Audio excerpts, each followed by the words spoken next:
Welcome to tech learning. Logical রিজনিংয়ে আরও একটা ইম্পর্টেন্ট ক্লাসে তোমাদের প্রত্যেককে জানাই স্বাগত।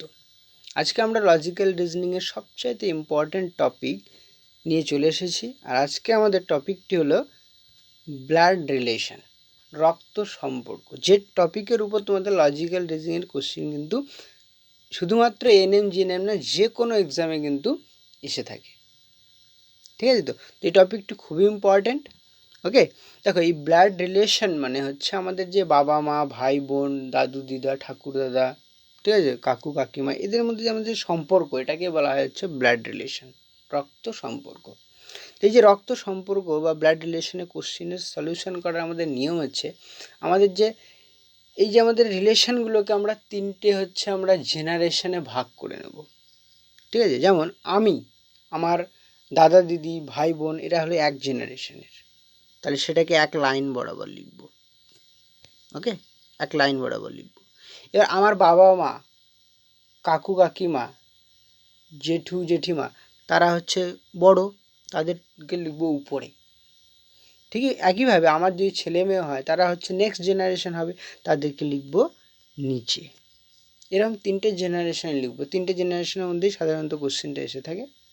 ওকে, আর মেলদের মানে ছেলেদের বোঝানোর জন্য আমি প্লাস সাইন ইউজ করব, আর ফিমেলদের বোঝানোর জন্য মাইনাস সাইন পাশে একটা দিয়ে দেবো, যাতে করে কোনো রকমের কনফিউশন ক্রিয়েট না হয়। ওকে, এবার কোশ্চেন সলভ করতে করতে আমরা সেগুলো এবার দেখে নেব। তাহলে চলে আসছি ফার্স্ট কোশ্চেনটায়। দেখো ফার্স্ট কোশ্চেন কি বলেছে, যে রাম শ্যামের হচ্ছে ভাই। তাহলে রাম এবং শ্যাম তাহলে একই জেনারেশনে, তাহলে আমি এখানে লিখছি রাম আর এখানে লিখছি শ্যাম। রাম এবং শ্যামের একই জেনারেশনে, যে এক লাইনে লিখলাম। এর বলেছে মহেশ, মহেশ হলো রামের বাবা, এম দিয়ে লিখছি মহেশকে। ঠিক আছে? আবার বলেছে জগৎ হচ্ছে প্রিয়ার ভাই, কিন্তু এখানে বলা নেই প্রিয়াটাকে, তার জন্য পরে বলা আছে যে প্রিয়া হলো শ্যামের মেয়ে। তাহলে শ্যামের মেয়ে মানে তার নেক্সট জেনারেশন, ছোট মানে নিচে লিখব। ওকে, তাহলে এইখানে শ্যামের মেয়ের নাম প্রিয়া, এখানে একটা মাইনাস সাইন আমি ইউজ করতে পারি, কারণ প্রিয়া হচ্ছে ফিমেল, এই জন্য মেয়েদেরকে বোঝানোর জন্য। ওকে, এবার বলেছে প্রিয়ার ভাই বলেছিল জগৎ, তার মানে প্রিয়ার হলো প্রিয়ার ভাই, একই জেনারেশনে মানে একই লাইনে লিখব। যে দিয়ে লিখছি, যেতে হচ্ছে জগৎ, আমি প্লাস সাইন ইউজ করতে পারি যেহেতু ছেলে। ঠিক আছে? তো এবার বলেছে মহেশ জগতের কে হয়, তাহলে মহেশ মানে এই যে এখানে রয়েছে, জগৎ মানে এই যে এখানে রয়েছে, তাহলে মহেশ জগতের কে। ঠিক আছে? এই রিলেশনটা আমাদের বুঝতে হবে, সম্পর্কটা কি এদের মধ্যে। তাহলে দেখো, রামের হচ্ছে বাবা হচ্ছে মহেশ, রাম এবং শ্যাম দু ভাই, তাহলে রামের বাবা যদি মহেশ হয়, তাহলে শ্যামেরও বাবা হবেন মহেশ। প্রথম ক্লিয়ার হয়ে গেল। এবার শ্যামের আবার মেয়ে হচ্ছে প্রিয়া। ওকে, শ্যামের বাবা হচ্ছে মহেশ, শ্যামের মেয়ে হচ্ছে প্রিয়া, তাহলে প্রিয়ার কে হবে মহেশ, তাহলে প্রিয়ার হলো ঠাকুর দাদা হবেন মহেশ। তাহলে প্রিয়া এবং মহেশের মধ্যে আমি সম্পর্ক পেয়ে গেলাম, ঠাকুর দাদা। এবার প্রিয়ার আবার ভাই হচ্ছে জগৎ, তাহলে প্রিয়ার যদি ঠাকুর দাদা যদি মহেশ হন, তাহলে জগতেরও তো ঠাকুর দাদাই হবে নাকি, তাহলে জগতের হয়ে যাবে কে, ঠাকুর দাদা। তাহলে মহেশ হবেন জগতের ঠাকুর দাদা, মানে গ্র্যান্ডফাদার। 2 নম্বর অপশন হয়ে গেল কারেক্ট। বুঝা গেল? এই যে তাদের মধ্যে যে সম্পর্কটা কি, সেই সম্পর্কটাই হচ্ছে আমাদের ব্লাড রিলেশন। তারপর চলে আসছি নেক্সট কোশ্চেনটাতে। দেখো বলা আছে যে পি হলো কিউ ও আর এর ভাই, তাহলে পি, কিউ এবং আর এরা ভাই যেহেতু, তাহলে একই জেনারেশনের মধ্যে রাখছি। পি হলো কিউ ও আর এর ভাই। ঠিক আছে? তো এর বলা আছে যে এস আবার আর এর মা, তাহলে এস হলো কে, আর এর মা। আর এর মা মানে বড়, এই জন্য এখানে উপরে লিখবো এস। এস হচ্ছে আর এর মা। এবার দেখো, আর এর যেহেতু মা হচ্ছে এস, পি এবং কিউ হচ্ছে আর এর ভাই। ঠিক আছে? তাহলে পি এরও মা হবে কি এস, কিউ এরও মা এস হবে। ঠিক আছে না? এবার আবার কি বলা আছে যে টি হলো পি এর বাবা। এবার পি এর বাবা হলেন আবার টি, পি এর বাবাকে টি, আর এস হলো মা, এই জন্য মাইনাস দিয়ে দিচ্ছি, বাবা এই জন্য এখানে প্লাস দিয়ে দিলাম। তাহলে দেখো ভালো করে, আর এবং পিরা নিজেরা ভাই, আর এর মা হচ্ছে এস, পি এর বাবা হচ্ছে টি, তাহলে এস এবং টি এরা নিজেদের মধ্যে কি ম্যারিড কাপল না, স্বামী স্ত্রী, হাজব্যান্ড অ্যান্ড ওয়াইফ। তাহলে এখানে আমি প্লাস দিয়ে দিলাম, এই হাজব্যান্ড ওয়াইফ বোঝানোর জন্য আমি এখানে প্লাস সাইন ইউজ করব মাঝখানে, ঠিক আছে তো। তাহলে এস এবং টি এরা দুজন হলো হাজব্যান্ড অ্যান্ড ওয়াইফ। ওকে, তাহলে এখানে থেকে দেখো কিউ যেহেতু পি এবং আর এর যেহেতু ভাই বা বোন যাই হোক ছিল, তাহলে কি হবে, কিউ এরও বাবা এবং মা হবে এস এবং টি। তাহলে কোশ্চিন বলেছে এদের মধ্যে কোন সম্পর্কটি ভুল। দেখো এ নম্বর অপশানে বলা আছে টি এস এর স্বামী, ইয়েস টি যেটা এস এর স্বামী, এরা হাজব্যান্ড ওয়াইফ আমি বলে দিয়েছি, তার মানে প্রথমটা ঠিক। এস হলো পি এর মা, হ্যাঁ এস হলো পি এরও মা, যেহেতু আর এর মা এবং পি হলো আর এর ভাই বা বোন, তাহলে পি এরও মা হবে, ঠিক আছে, তাহলে এটাও ঠিক, ঠিক আছে তো। টি হলো কিউ এর স্বামী, এটা ভুল আছে, টি হলো কিউ এর স্বামী নয়, এইটা আমাদের হবে না, এটা বাবা হবে। তারপরে টি হলো কিউ এর বাবা, হ্যাঁ এটা ঠিক আছে, তার মানে সি নম্বর অপশানটা এখানে ভুল বলেছে। এখানে কোনটি ভুল, ভুল অপশানটা আমাদের খুঁজে বের করতে বলেছিল, ঠিক আছে। মোট কথা হচ্ছে এস এবং টি এরা হচ্ছে ম্যারিড কাপল, স্বামী স্ত্রী, আর পি এবং কিউ হলো তাদেরই হচ্ছে ছেলে মেয়ে তিনজন, সিম্পল। তাহলে আর পি এবং কিউ তিনজনেরই বাবা বা মা হচ্ছে এস এবং টি।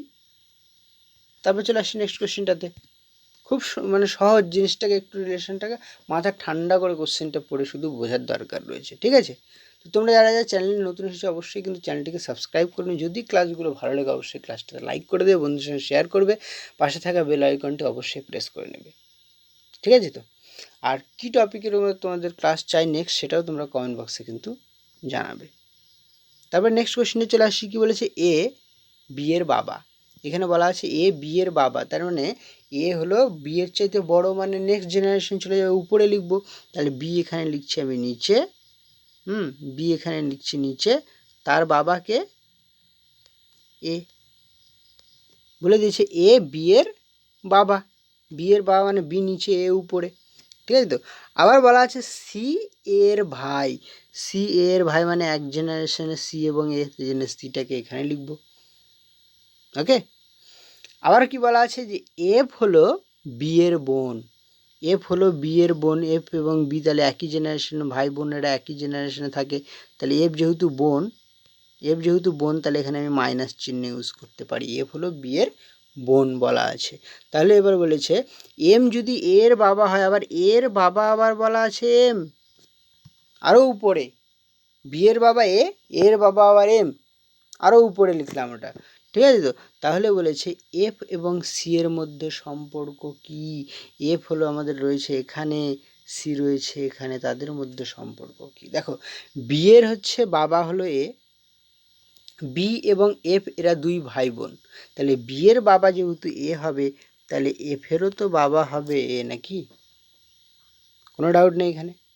একইভাবে এফের বাবা হলো এ, আবার এর হচ্ছে ভাই হচ্ছে সি, এখানে বলা আছে সি হচ্ছে এর কি ভাই, তাহলে তাহলে এফ এবং সি এর মধ্যে সম্পর্ক কী হবে, এখানে হচ্ছে এফের হলো বাবা হলো এ, তাহলে বাবার ভাই মানে কি হবে, কাকু হবে, তাহলে এফের কী হবে সি, এফের হবে কাকু, ঠিক আছে। আর যেহেতু এফ হচ্ছে ফিমেল সেই জন্য এখানে কি হবে, ভাইজি, ভাইজি শব্দটা আমাদের ইউজ করতে হবে, ফিমেলদের ক্ষেত্রে ভাইজি, আর ছেলেদের ক্ষেত্রে মেলদের ক্ষেত্রে হবে ভাইপো।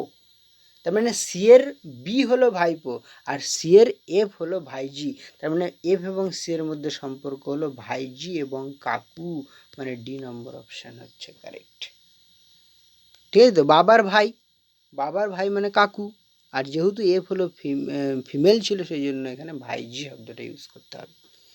তারপরে চলে আসি নেক্সট কোশ্চেনটাতে, কি বলা আছে, এ বি এর স্ত্রী, এ হলো বলা আছে বি এর স্ত্রী, ডি হলো এর ভাই, তাহলে এ আমি এখানে লিখছি, যেহেতু বি এর স্ত্রী বলা আছে তার মানে এখানে প্লাস হাজব্যান্ড ওয়াইফ বলে মাঝখানে আমি প্লাস সাইন ইউজ করব। এর বলেছে কি এ হলো বি এর স্ত্রী, এবার বি এর যেহেতু স্ত্রী এ কিন্তু এখানে ফিমেল আর বি হচ্ছে এখানে মেল, প্লাস ইউজ করলাম, ওকে।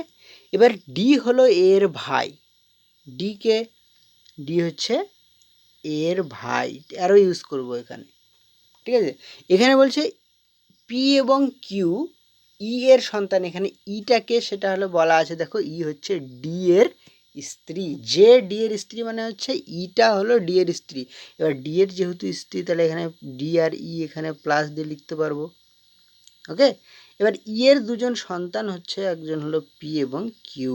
ভালো করে দেখো, এখানে এ হলো বি এর স্ত্রী, আবার হলো ডি হলো এর ভাই, অ্যারো দিয়ে লিখেছি, ওকে। ই এখানে কি, ই হচ্ছে ডি এর আবার স্ত্রী, আবার ই এর দুজন সন্তান হলো পি এবং কিউ। তাহলে কোশ্চিন বলেছে এখানে কিউ এবং বি এদের দুজনের মধ্যে সম্পর্কটা কি হবে। ভালো করে দেখো, পি এবং কিউ দুজন ভাই বোন, বা দুজনই ভাই বা দুজনই বোন, ঠিক আছে তো। এবার কিউ এর মা হচ্ছে ই, ভালো করে, কিউ এর মা হচ্ছে ই।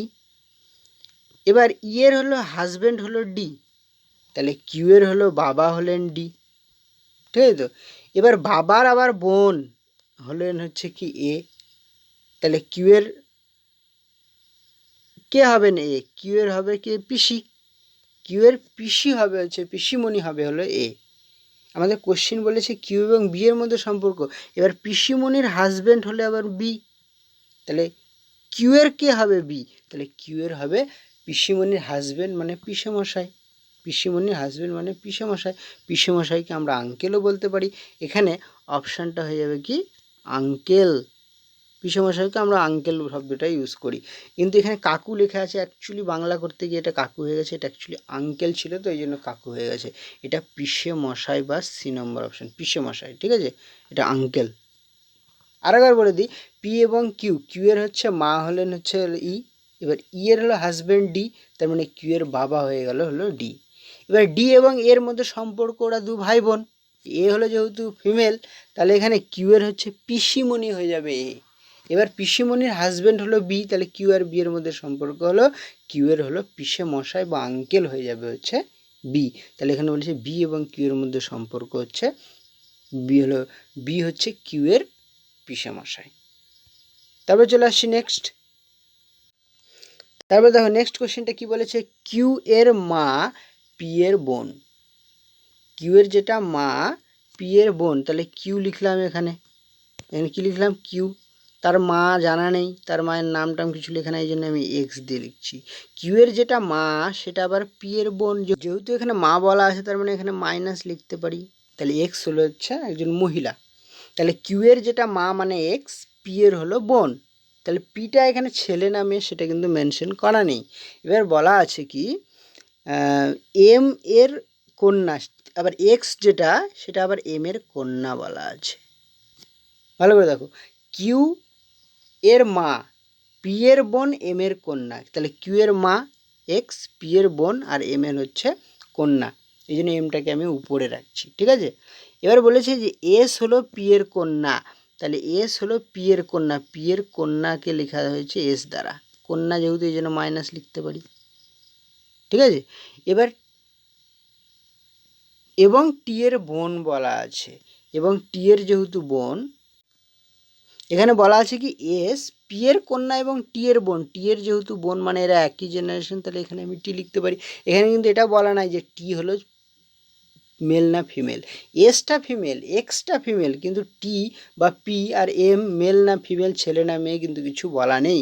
তাহলে কোশ্চিন বলেছে এখানে টি আর এখানে এম এর মধ্যে সম্পর্ক কি হবে। ভালো করে দেখো, এস এর হচ্ছে বাবা বা মা হলো পি, মেনশন করা নাই ছেলে না মানে মেয়ে পিটা, ওই জন্য বাবা হতে পারে মাও হতে পারে, ওকে। আবার এসের হচ্ছে ভাই বা বোন হলো টি, বোনও হতে পারে ভাইও হতে পারে, ঠিক আছে তো। তাহলে এসের যেহেতু বাবা বা মা হলো পি, তাহলে টি এরও বাবা বা মা হবে পি, ওকে, ঠিক আছে তো। এবার এস আর পি এরা দুই বোন, তাহলে এক্সের যেহেতু বাবা বা মা হচ্ছে এম, তাহলে পি এরও বাবা বা মা হবে এম, পি এরও বাবা বা মা হবে কি এম, ঠিক আছে তো। তাহলে দেখো পি এর হচ্ছে বাবা বা মা হচ্ছে এম, পি এর হচ্ছে ছেলে বা মেয়ে হচ্ছে টি, তাহলে টি এর সঙ্গে এম এর সম্পর্কটা কি হবে, সম্পর্কটা হবে, হয় যদি ফিমেল হয় তাহলে দাদু দিদা হবে, পি যদি ফিমেল হয় তাহলে দাদু দিদা হবে, তার মানে টি এবং এম এর মধ্যে সম্পর্কটা হবে দাদু এবং দিদা, দাদু এবং দিদা হবে, ঠিক আছে। দাদু দিদা মানে ডি নম্বর অপশানে রয়েছে। কারণ পিও এখানে মেল না ফিমেল বলা নেই, এমও কিন্তু মেল না ফিমেল বলা নেই, এই জন্য দাদু দিদা দুটোই কিন্তু অপশান হতে পারে। এম যদি মেল হয় তাহলে দাদু হয়ে যাবে, এম যদি ফিমেল হয় তাহলে হয়ে যাবে দিদা। একে পি যদি হলো ফিমেল হয়ে যায় তাহলে একই রকম কন্ডিশন হবে, ঠিক আছে। এরপরে তোমাদের জন্য একটা ইন্টারেস্টিং একটা হোমওয়ার্ক থাকবে, এটা অ্যাকচুয়ালি হোমওয়ার্ক না, তবে হোমওয়ার্কও ভাবতে পারো, ঠিক আছে। তো তাহলে সেটা আমি তোমাদের বলে শোনাবো, তোমরা হচ্ছে রিলেশনটা কী হয়, ব্লাড রিলেশনটা কী বা কী হবে সেটা উত্তরটা তোমরা বলবে। একটা ইন্টারেস্টিং জিনিস খুব মানে মন দিয়ে একটু শুনবে, যে मैंने एक विधवा से शादी की, उसकी जवान बेटी से मेरे बाप ने शादी कर ली। इस तरह मेरे बाप मेरे दामाद बन गया और मेरी बेटी मेरी माँ बन गई। उनकी घर बेटी हुई, वो मेरे बहन हुई, पर मैं उनकी नानी का शौहर था, इसलिए वो मेरी नवासी भी हुई। इस तरह मेरा बेटा अपनी दादी का भाई बन गया और मैं अपनी बेटा का भांजा, और मेरा बेटा अपनी दादाजी का साला बन गया। তো বাতাও মে কौन हूँ। এর অ্যান্সারটা কী হবে তোমরা অবশ্যই করে কমেন্ট বক্সে জানাবে। তো আজকের ক্লাসটি এ অবধি সঙ্গে থাকার জন্য অনেক অনেক ধন্যবাদ। Have a good day. খুব ভালো করে প্রিপারেশান নাও, আস্তে আস্তে কিন্তু এক্সাম কাছে চলে আসছে। আর আমাদের খুব কয়েকদিন খুব প্রবলেম হচ্ছিলো ক্লাসের জন্য, প্রাকৃতিক দুর্যোগের জন্য আমাদের কারেন্টের খুব ইস্যু ছিল, এই কারণে আমি ক্লাসগুলোকে ঠিকমতো কন্টিনিউ করতে পারছিলাম না। ওকে, তাহলে দেখা হচ্ছে পরবর্তী ক্লাসে। Have a good day and bye bye.